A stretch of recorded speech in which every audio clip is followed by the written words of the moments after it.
निवडणुकीच्या निकालानंतर पहिल्यांदाच आपण असे समोरासमोर भेटतो आहोत. आजपर्यंत 23 जानेवारी हा शिवसेना प्रमुखांचा, हिंदू हृदय सम्राटांचा जन्मदिवस आपण षण्मुखानंद हॉलमध्ये करत होतो. पण 2 महिन्यापूर्वी जो काही निवडणुकांचा निकाल लागला, मला तर काय पटलेलं नाही. तुम्हाला पटलाय का? आणि मध्ये अब्दाली येऊन गेले. कोण? अमित शहा. आणि त्यांनी सांगितलं की महाराष्ट्रातला हा विजय उद्धव ठाकरेंना त्यांची जागा दाखवणार आहे. ठीक आहे अमित शहाजी, जखमी वाघ काय असतो आणि त्याचा पंजा काय करतो ते तुम्हाला येत्या भविष्यात दिसेल. मराठी माणसाच्या नादी लागू नका. जिथे औरंगजेबाला झुकवलं तिकडे अमित शहा काय कोणती झाड की पत्ती आहे. पण मी मुद्दामून आज ही जाहीर सभा घेतली कारण एकदा कळू तरी त्या माझ्यासोबत आहेत तरी कोण, किती लोक राहिलेत. पहिलं मी तुम्हाला विचारतोय, तुमचा सगळ्यांचा माझ्यावरती विश्वास आहे की नाही? कारण अमित शहा तुम्ही माझी जागा ठरवू शकत नाही. माझी जागा ठरवणारी ही माझी अस्सल शिवसेना प्रमुखांनी दिलेली वडिलोपार्जित संपत्ती आहे. आणि जे शिवसेना प्रमुख बोलायचे की जोपर्यंत तुम्ही शिवसैनिक आहात तोपर्यंत मी शिवसेना प्रमुख आहे, तेच मी सांगतोय की जोपर्यंत तुम्ही शिवसैनिक आहात तोपर्यंत मी तुमचा पक्ष प्रमुख आहे. गद्दारांनी वार केले तर उद्धव ठाकरे संपणार नाही. गद्दारांना गाडूनच मी संपेन. पण ज्या दिवशी माझा एक जरी निष्ठावंत शिवसैनिक बोलला, उद्धव तू बाळासाहेबांचे विचार सोडलेस, बाजूला हो, त्या क्षणी जसं मी मुख्यमंत्री पद सोडलं तसं मी माझं पक्षप्रमुख पद सोडल्याशिवाय राहणार नाही. आणि मला खात्री आहे की ज्या पद्धतीने संपूर्ण महाराष्ट्र मला त्यांच्या परिवारातला एक सदस्य मानतो, मला त्यांचा कुटुंब प्रमुख मानतो, तो माझा महाराष्ट्र, तो माझा मुंबईकर एवढा निष्ठुरपणे, एवढा निर्दयतेने माझ्याशी आणि जीवाला जीव देणाऱ्या शिवसेनेशी वागू शकत नाही. ठीक आहे, हारजीत होत असते, पण मुळामध्ये हा विजय जसा पराभव आम्हाला धक्का देणार होता तसा विजय सुद्धा भाजपच्या अनेक लोकांना अजून पचत नाही की आपण जिंकलो कसे.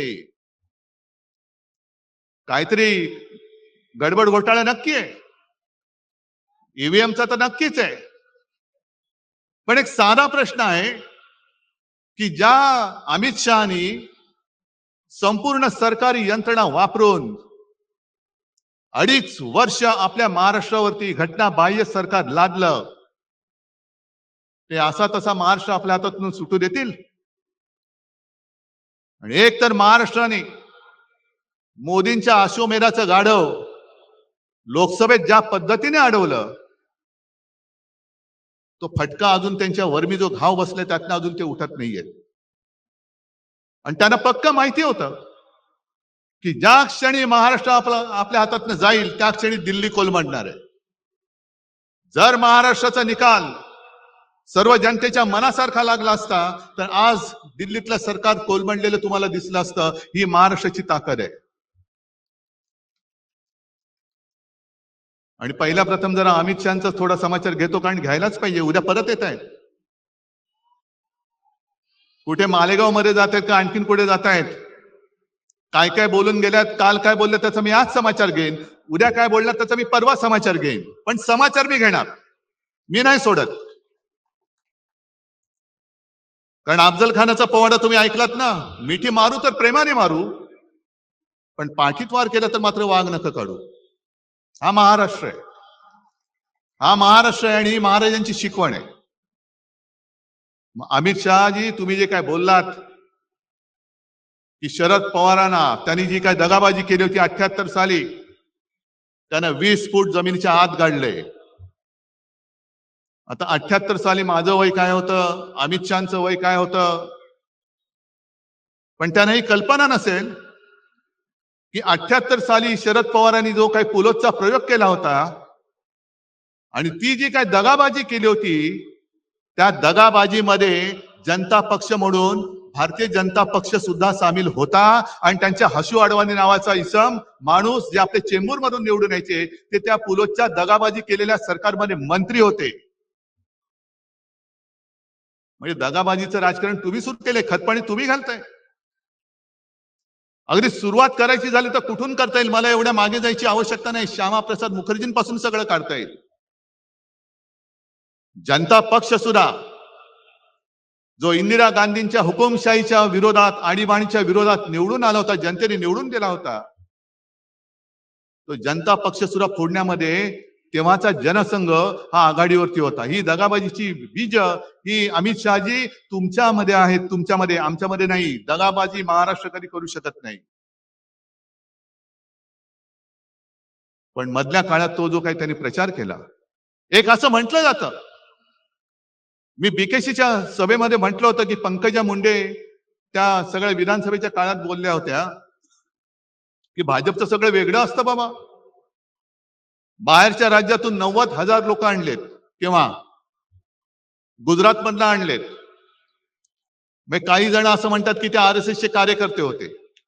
म्हटलं ठीक आहे, असतील, पण आता ते 90,000 कुठे गेले? समजा जो शिवसैनिक आपत्ती काळामध्ये मुंबईकराच्या जीवाला जीव देतो, धावून जातो, जीव वाचवतो,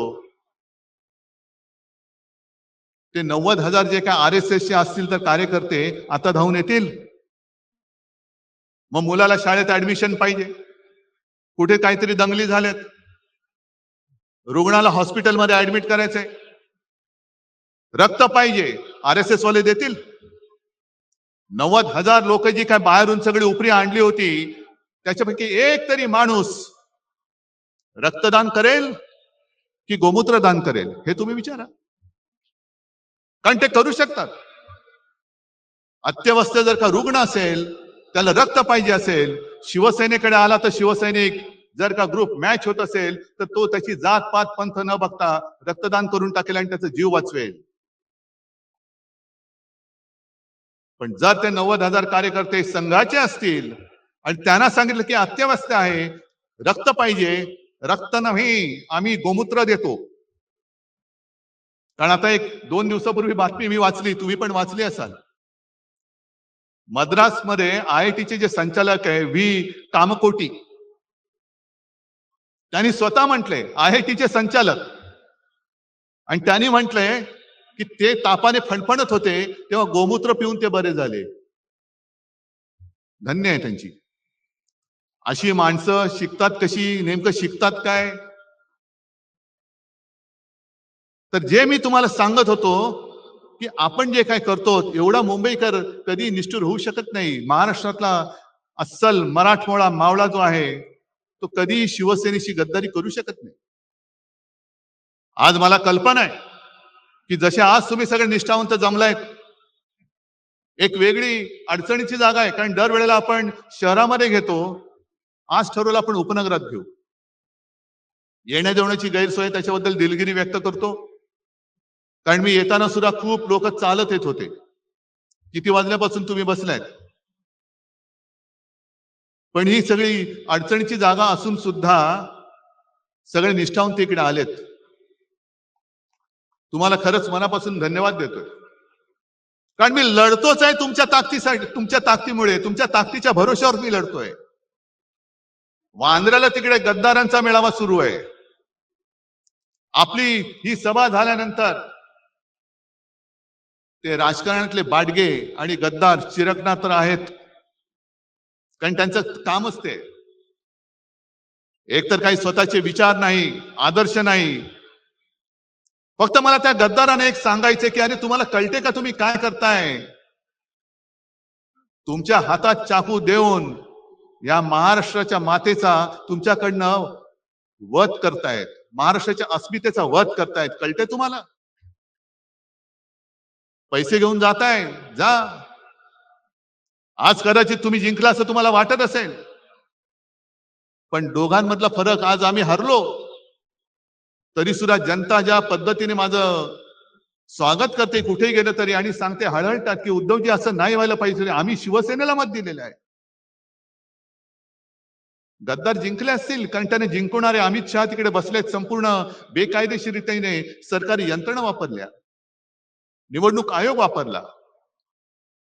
जोपर्यंत अमित शहा तिथे आहेत तोपर्यंतच तुमचं तिथे बसणं आहे. एकदा का महापालिका निवडणुका होऊ द्या, मग यांची काय विल्हेवाट लागते ते बघा. आणि आताही दिसायला लागले म्हणजे ज्या पद्धतीने जी वागणूक 2.5 वर्ष यांना मिळत होती मुख्यमंत्री म्हणून, आता बसायचं तर बसा, नाही तर गावी निघून जा. मग ते लहान मुलांचं गाणं मला आठवतंय, रुसूबाई रुसू गावात बसू, नाही काय कोपऱ्यात बसू. तसं यांचं झालंय. पाहिजे ते मंत्रीपद देत नाही, रुसले गेले गावी. डावसला नेलं नाही, गेले गावी. खुर्ची बाजूला ठेवली नाही, गेले गावी. रुसूबाई रुसू गावात जाऊन बसू, पण आता डोळ्यातले आसू दिसायला लागलेत तुमच्या. आणि आम्हाला हिंदुत्व शिकवत आहेत. मी जे तुम्हाला सांगत होतो की ज्या पद्धतीने, एक गोष्ट नक्की आहे की लोकसभा निवडणुकीनंतर आपण नाही म्हटलं तरी एक थोडस भ्रमात राहिलो, हे सत्य मानलं पाहिजे आपण. आपल्याला असं वाटलं की अरे यांचं गाढव आता अडवलंय, आता विधानसभा जिंकलीच, आणि थोडं नाही म्हटलं तरी आपण गाफील राहिलो, आणि त्या गाफीलपणाचा गैरफायदा हा त्यांनी घेतला. पण त्या काळामध्ये त्यांनी जो काही एक अपप्रचार केला, म्हणजे मी नेहमी जे बोलतो, लोकसभा आणि महाराष्ट्राच्या विधानसभेच्या वेळेला मी जमलेल्या माझ्या तमाम हिंदू बांधवांनो, भगिनींनो आणि मातांनो हे बोलायच्या ऐवजी मी जमलेल्या माझ्या तमाम देशभक्त बांधवांनो, भगिनींनो आणि मातांनो आणि महाराष्ट्रप्रेमी बांधवांनो, भगिनींनो आणि मातांनो बोलत होतो. काय चूक आहे त्याच्यात? काय हिंदू देशप्रेमी नाहीये? काय हिंदू महाराष्ट्र भक्त नाहीये? आम्ही मराठी आहोत, पण आम्ही सुद्धा हिंदूच आहोत. पण ह्यांनी जो काय घरोघरामध्ये जाऊन प्रचार केला की उद्धव ठाकरेने हिंदुत्व सोडलं, काय मी सोडलं? तुम्हाला जर का वाटत असेल सांगा मला की होय तुम्ही हिंदुत्व सोडलं, सांगा तुम्ही मला. उलटा अनिल देसाईंना विचारा, अनिल देसाईंच्या सभेमध्ये ती चिता कॅम्पमध्ये सभा घेतली होती, अशीच गर्दी उसळली होती, चौफेर गर्दी होती. 90% जास्त लोक तिकडे मुसलमान होते. आणि साहजिकच मी हिंदीमध्ये भाषण केलं, आणि त्या भाषणात मी त्या तमाम मुसलमानांना विचारलं की क्या आपको लगता है मैंने हिंदुत्व छोड़ा है? त्यांनी सांगितलं नाही. आणि मग मी पुढचा प्रश्न विचारला, मग माझं हिंदुत्व तुम्हाला मान्य आहे की नाही? आणि त्यांनी सगळ्यांनी हात वर करून सांगितलं की आम्हाला मान्य आहे, आम्हाला मान्य आहे. कुठे सोडलं मी हिंदुत्व? एक कुठेतरी बातमी छापून आणली त्यांनी, आणि उद्धव ठाकरेंनी 92-93 साली जे काही घडलं त्याच्याबद्दल माफी मागितली. कधी माफी मागितली? कोणाकडे माफी मागितली? दाखवा, तो काढा, पहिला हिरवा काढा आणि मग आम्हाला हिंदुत्व शिकवा. आम्हाला हिंदुत्व शिकवायचं? अरे पहिली पोट निवडणूक जी काय पार्लेची लढली होती 1987 साली, ही पहिली पोट निवडणूक जी मी मानतो की देशातल्या सर्व देशातल्या निवडणुकीच्या इतिहासात हिंदुत्वावरती लढलेले नव्हे तर हिंदुत्वावरती जिंकलेली निवडणूक होती. आणि तेव्हा शिवसेना प्रमुखांनी दाखवून दिलं की हिंदू सुद्धा मतदान करून निवडणूक जिंकून देऊ शकतात. मग काढा इतिहास. शिवसेनेसोबत कोण होतं आणि शिवसेनेच्या विरोधात कोण होतं? किती साली? 1987 साली. त्यावेळेला शिवसेना आणि काँग्रेस, शिवसेनेचे डॉक्टर रमेश प्रभू आणि काँग्रेसकडनं प्रभाकर कुंटे, हिंदुत्वाचा प्रचार तुफान झाला. हे आता तुम्ही दाखवलं ना, दादा खोंडके वगैरे, तेव्हा तर फार जोमात होते. गुजरातमध्ये शंभू महाराज येत होते. आणि त्याही वेळेच्या भाषणामध्ये शिवसेना प्रमुखांची स्पष्ट भाषणं आहेत, आम्हाला देशप्रेमी मुसलमानांचं वावडं नाही. जे देशद्रोही आहेत, पाक धार्जिणे आहेत, त्यांचा आमचा तो कोणी असेल, तो हिंदू जरी असला आणि पाक धार्जिण असला जसा कुरुलकर सारखा, तरी तो आमचा नाही. एवढं स्वच्छ आणि स्पष्ट आहे. पण तेव्हा जर का इतिहास तुम्ही काढला, अमित शहाना मुद्दामून सांगतोय की तेव्हा फक्त दुहेरी लढत नव्हती झाली. शिवसेनेचे रमेश प्रभू विजयी झाले, प्रभाकर कुंटे पडले, पण शिवसेनेच्या हिंदुत्वाला अपशकुन करायला भाजप आणि जनता पक्षाच्या प्राणलाल वोरांना सपोर्ट दिला होता. का तेव्हा तुम्ही हिंदू म्हणून आमच्या सोबत आला नाहीत? कुठे गेलं होतं तुमचं हिंदुत्व? आणि मग ती निवडणूक जिंकल्यानंतर तुमचे प्रमोद महाजन वगैरे सगळे आले, मातोश्रीचे उंबरठे जिजवायला लागलात तुम्ही, कारण तुम्हाला शिवसेनेचा दुरुपयोग करून घ्यायचा होता. हे भाजप काय, RSS काय, हे सगळे असेच आहेत. करणार काही नाही, काड्या लावायच्या, आगी पेटवायच्या, दंगल उसळली की पळून जायचं. बाबरी बाबरी बाबरी म्हणून सगळं माहोल पेटवलं आणि प्रत्यक्ष बाबरी पडल्यानंतर आम्ही नाही त्यातले. ही अशी तुमची नामर्दाची अवलाद, आणि तुमच्याकडनं आम्ही हिंदुत्व आणि राष्ट्रत्व शिकू?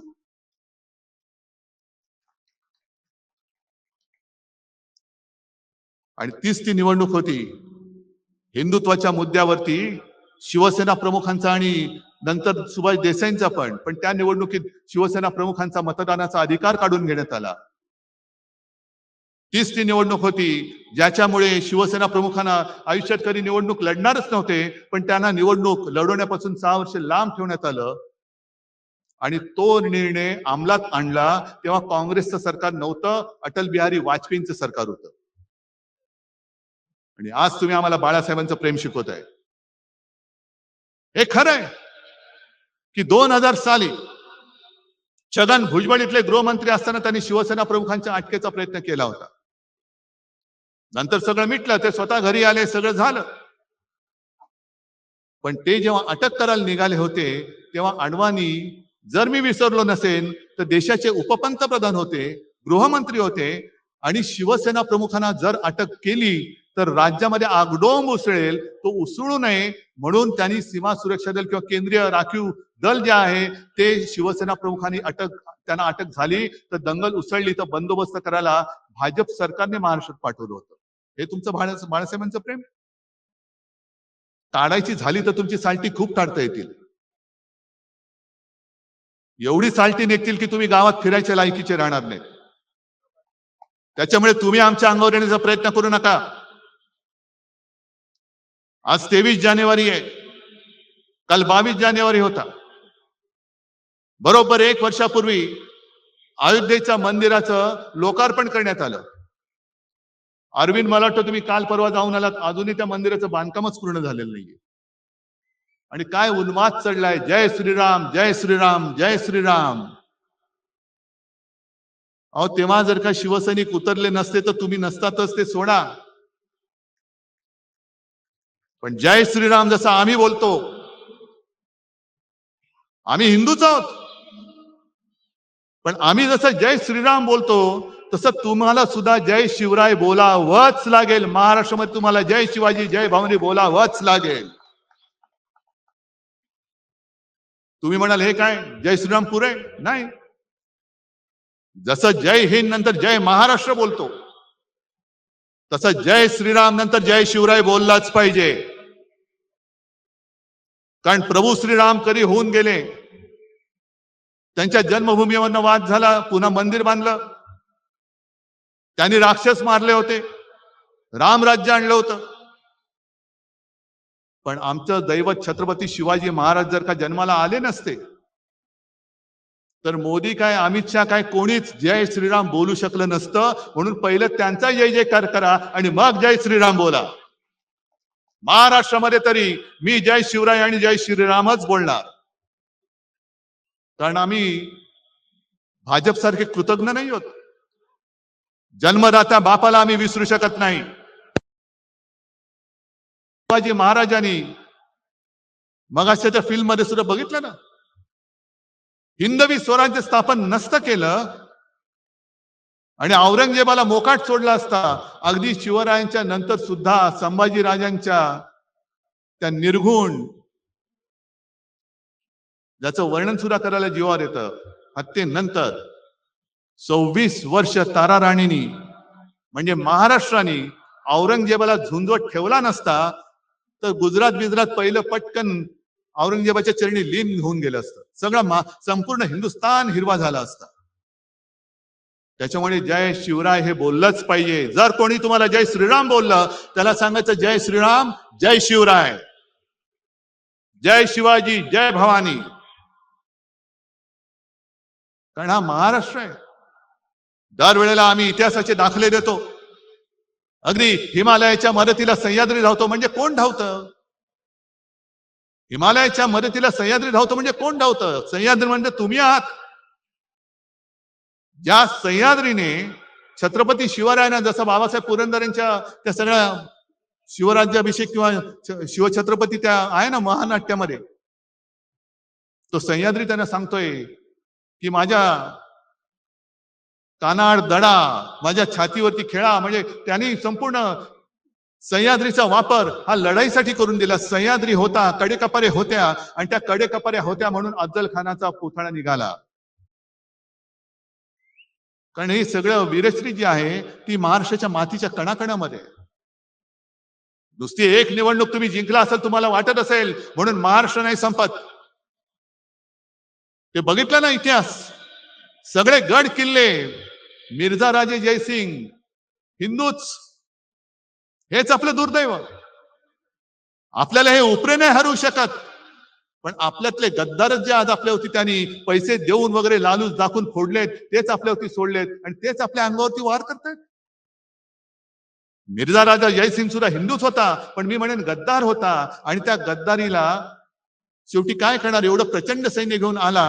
छत्रपती शिवाजी महाराजांना सुद्धा आग्र्याला जावं लागलं. सगळ्यांना वाटलं असेल अगदी तेव्हा जर का गोदी मीडिया असता तर सांगितलं असतं की खतम, सगळं हिंदुत्व वगैरे काही नाही, शिवाजी महाराजांचा काळ संपला, सगळं त्यांनी सांगितलं असतं. पण त्याच्यानंतर सुटून येऊन औरंगजेबाच्या छाताडावरती हिंदवी स्वराज्याचा भगवा रोवणारा हा महाराष्ट्र आहे, हे अमित शहाने विसरू नये.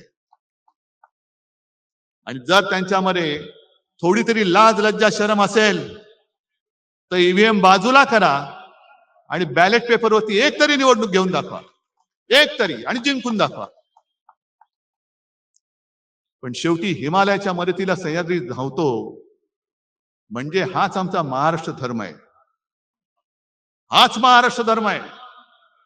रामदास स्वामींनी जे सांगितलं, मराठा ते तुका मेळवावा, महाराष्ट्र धर्म वाढवावा, हा महाराष्ट्र धर्म जो देशाचं आणि हिंदुत्वाचं रक्षण करतो. आम्ही हिंदू आहोत, पण महाराष्ट्र आणि मराठीच्या मुळावरती येणार आमचं हिंदुत्व नाहीये, जे तुमचं आहे. आणि तुम्ही जर का हिंदुत्वाच्या बुरख्या आडून माझ्या महाराष्ट्राची गद्दारी किंवा महाराष्ट्राची अस्मिता खतम करण्याचा प्रयत्न केला तर आम्ही तुमच्या समोर कडवट हिंदू म्हणून आणि महाराष्ट्र अभिमानी म्हणून तुमच्या समोर उभे राहिल्याशिवाय राहणार नाही. हिंदुत्व जोपासणारा आमचा महाराष्ट्र धर्म आहे आणि महाराष्ट्रावरती प्रेम करणारं आमचं हिंदुत्व आहे. तुमचं काय नेमकं ते तरी सांगा. अगदी मोदींच्या मुलाखती आहेत, जो हिंदू इस्लाम का द्वेष करता है वो हिंदू नहीं हो सकता है, हे मोदी बोलतायत. मोहन भागवतांचे व्हिडिओ माझ्याकडे मशिदीत जाऊन बसलेत. मोदीजी मध्ये आले होते, पोळ्या लाटून गेले. मग हे जर का तुमचं असं असेल तर एक काहीतरी ठरवा, जसं आम्ही सांगतोय. मागे मी एक उदाहरण दिलं होतं, काश्मीर मधला तो जो एक गनमॅन होता औरंगजेब, ज्याला आपल्या सेनेनी म्हणजे देशाच्या सेनेनी शौर्य पदक दिलं. का दिलं? तर अतिरेक्यांशी लढला. त्याच्यानंतर तो सुट्टी घेऊन घरी चालला होता.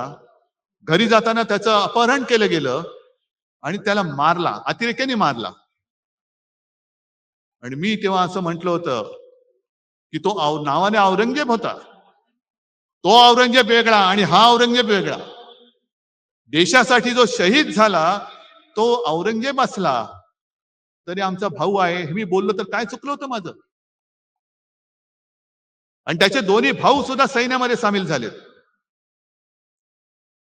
असे अनेक मुसलमान आहेत, अनेक ख्रिश्चन्स आहेत, बौद्ध बांधव आहेत, शीख आहेत, ज्यांना हे ढोंगी हिंदुत्व मान्य नाहीये. ज्याला मी बुरसटलेलं गोमूत्रधारी हिंदुत्व म्हणतो ते भाजपचं आहे. आमचं हिंदुत्व हे स्वच्छ आहे, आमचं हिंदुत्व हे सुधारणावादी आहे, आमचं हिंदुत्व हे राष्ट्रीयत्व आहे. मग अमित शहाना सांगायचे तुमच्या एकदा हिंदुत्वाची व्याख्या काय आहे हे सगळ्यांना एकदा नीट सांगा. आणि शिवसेना प्रमुख 2012 साली आपल्यातनं गेले असं त्यांना वाटतंय. आणि तुम्ही सगळेजण त्यावेळेचे सगळे सैनिक आहात. 2014 साली उद्धव ठाकरेंनी युती तोडली नव्हती, भारतीय जनता पक्षाने शिवसेनेची युती तोडली होती. काय मी सोडलं होतं तेव्हा? शेवटचे 2 दिवस राहिले होते, अचानक बेसावध आहे असं समजून एकनाथ खडसेंनी फोन केला मला आणि सांगितलं की उद्धवजी आता आपली युती राहत नाही, वरनं आदेश आलाय. म्हटलं कोणाचा? नाही, उपरवाला, तो दिसतच नाही, की आता युती राहणं कठीण आहे. मग तेव्हा आम्ही कोण होतो? तेव्हा मी काय आता जसं हिंदुत्व सोडलेलं नाही. अरे प्रबोधनकारांचा नातू आणि शिवसेना प्रमुख हिंदू हृदय सम्राटांचा पुत्र हा हिंदुत्व सोडू शकेल? पण जसं मी हिंदू अभिमानी आहे तसाच मी माझ्या मातृभाषेचा, महाराष्ट्राचा आणि मराठीचा सुद्धा अभिमान आहे, कडवट अभिमानी आहे. प्रेमाने वागाल तर तुम्हाला उचलून देऊ, पण कपटाने वागाल तो उचलून आपटू आम्ही. आणि आम्ही म्हणजे काय आरएसएस किंवा भाजपवाले नाही आहोत की मरायला तुम्ही आणि सगळं झालं तर मिरवायला आम्ही. अशी शिवसेनेची शिकवण नाहीये. आणि म्हणून आजचा हा जो काही दिवस आहे हा फार महत्वाचा आहे. गेले 2 महिने झाले, एक तर बहुमताचं सरकार आलं कसं या धक्क्यातून हे बाहेर येत नव्हते. आणि आल्यानंतर जो काही गोंधळ चाललेला आहे, पालकमंत्री कोण ठरत नाही. पालकमंत्री ठरले त्याच्यावरनं धुसफूस.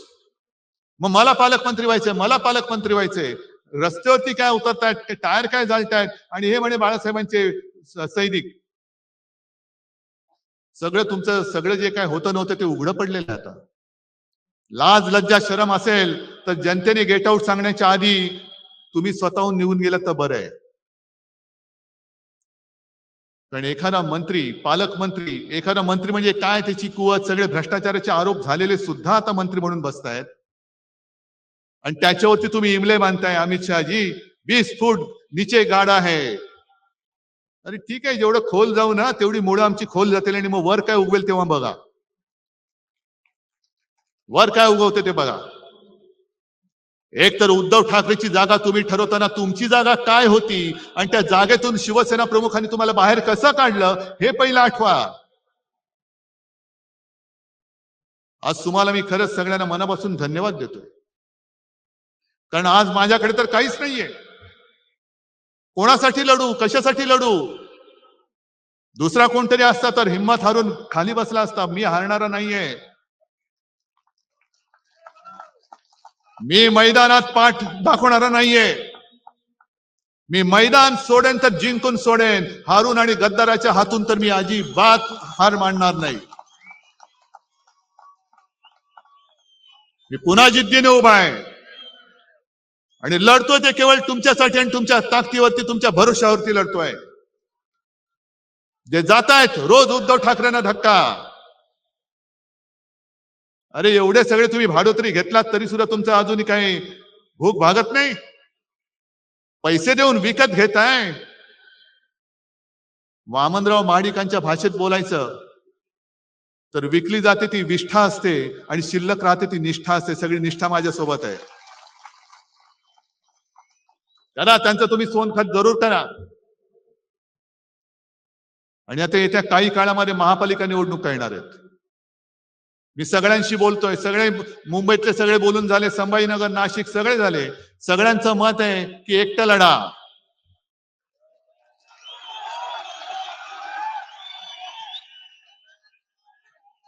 ताकद आहे.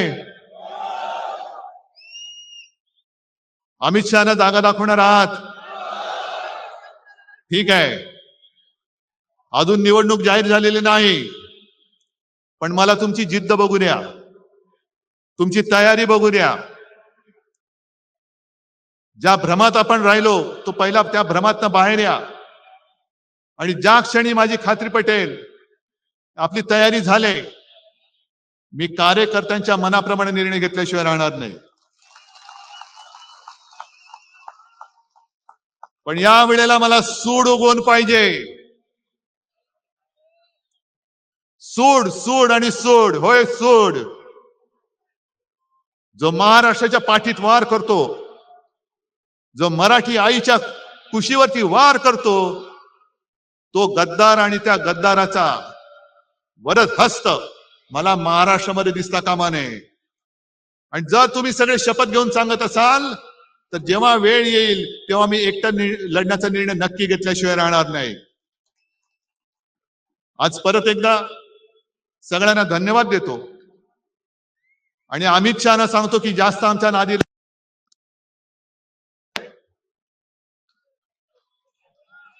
जेवढे अंगावर याल तेवढे वळ घेऊन दिल्लीला परत जाल. सगळ्यांना धन्यवाद देतो. जय हिंद, जय महाराष्ट्र.